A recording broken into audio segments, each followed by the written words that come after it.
If boys don't learn, men won't know. Douglas Wilson. Let us first differentiate between a male and masculinity. It is widely accepted that you are a man if you have male reproductive organs. Manhood, on the other hand, is not a physical quality, but a state that is achieved. And it is this, manhood, that is hanging on by a thread.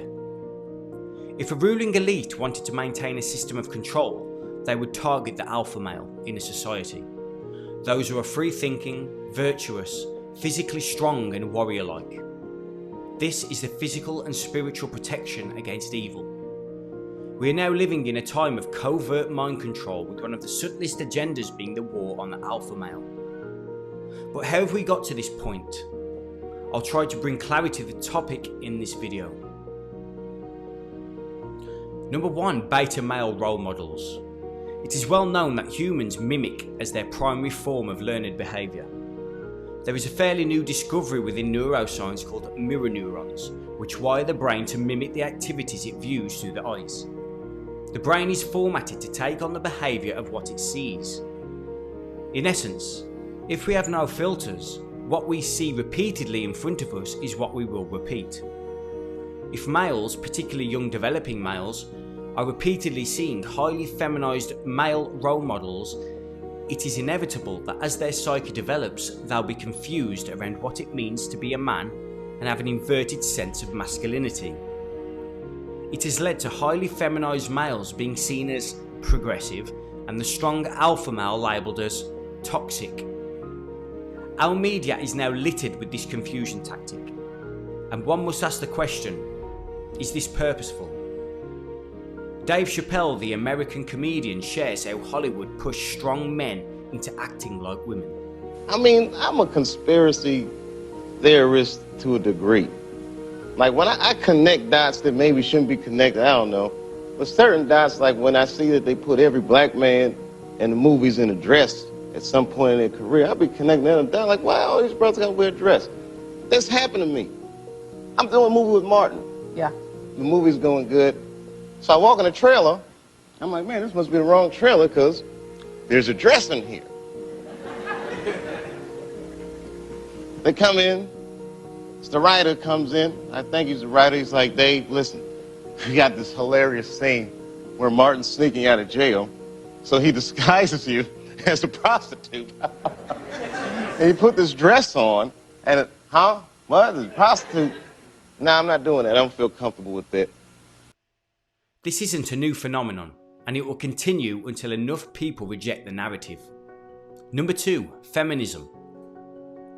In the present crisis of masculinity, we do not need, as some feminists are saying, less masculine power. We need more. But we need more of the mature masculine. We need more man psychology.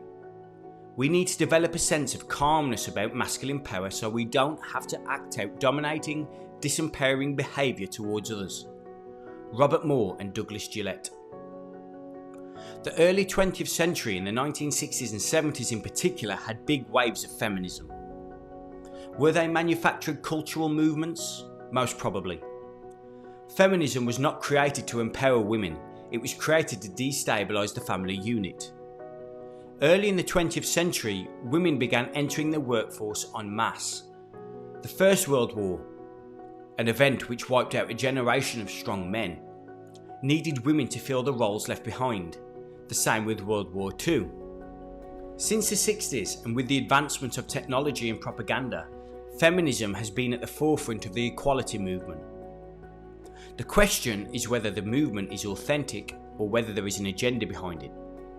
As with many cultural movements, the average person thinks they are acting out of virtuousness, when in reality they've been hoodwinked. Men have been the providers of the family since the dawn of time. Modern day men are no longer needed to provide, and they have lost that natural sense of identity in the family structure. It is no coincidence that divorce and out of wedlock birth rates have never been higher. It's in direct correlation with this breakdown in the family unit, much of which is impacted by man's loss of identity. Number 3, the lack of initiation. The Parsifal myth and the healing of the Fisher King is a brilliant representation of masculine psychology. we see the story of a young man who leaves his mother and child at home in order to go into the world and become a knight. Parsifal went through many trials and tribulations on his journey. A notable part of the story is Parsifal refusing to take off his mother's homespun garment, a parting gift for him to remember her by. He would conquer other knights and defend castles, but he would never take off the homespun garment. After 20 to 30 years of seeking wholeness, Parsifal eventually entered the Grail Castle for a second time, and in the words of James Wiley, untangled himself from the collective mother-adolescent complex and emerged as a man capable of potentiating his own individual destiny. It was at this point that he took off his mother's homespun garment, symbolising an initiation from boyhood to manhood. In Western culture, men no longer have initiation rites.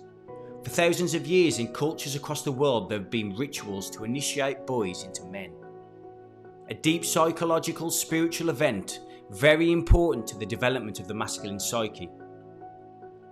Unfortunately, this type of initiation is not promoted in the West, and most men are still psychologically infantile, holding on to the metaphoric womb of the mother.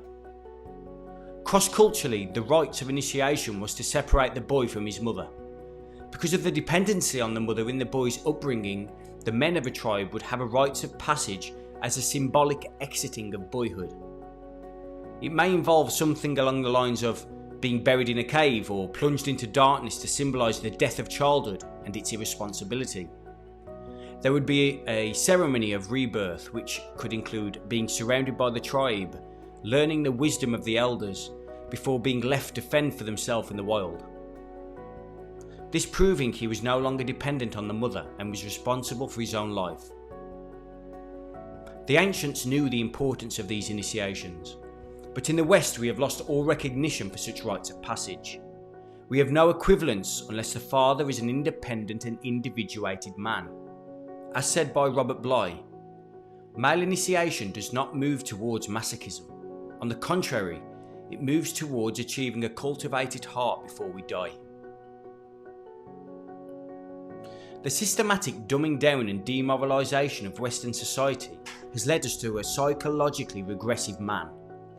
Generations of strong men have been lost and the sacred spirit of masculinity has been hidden.